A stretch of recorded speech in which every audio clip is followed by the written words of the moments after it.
জুম্মার এই দিনে কিয়ামত হবে। এই দিনে আদম আলাইহিসাল্লামকে আল্লাহ তাআলা সৃষ্টি করেছেন। আদম আলাইহিসাল্লামকে পৃথিবীতে এই জুম্মার দিনেই পাঠানো হয়েছে। জুম্মার দিনে দোয়া কবুল করা হয়েছে ওনার। জুম্মার দিনেই কিয়ামত হবে। তো এই জুম্মার দিনে আমাদের 2 রাকাত ফরজ সালাত পড়তে হয় বা ওয়াজিব যেটাকে আমরা বলি। তো এর আগে পরে কতটুকু সালাত পড়তে হয়? জুম্মার সালাতের আগে আপনি 2 রাকাত পড়বেন।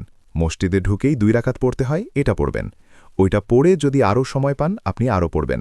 অর্থাৎ ইমাম সাহেব খুতবা দেয়ার আগ পর্যন্ত আপনি 2 করে মা কুদিরা লাকা মা কুদিরা লাহু আপনার যতটুকু সুযোগ হয়। তার মানে বোঝা গেল জুম্মার সালাতের আগে কাবলাল জুম্মা এটা সুনির্ধারিত নয়, এটা অনির্ধারিত।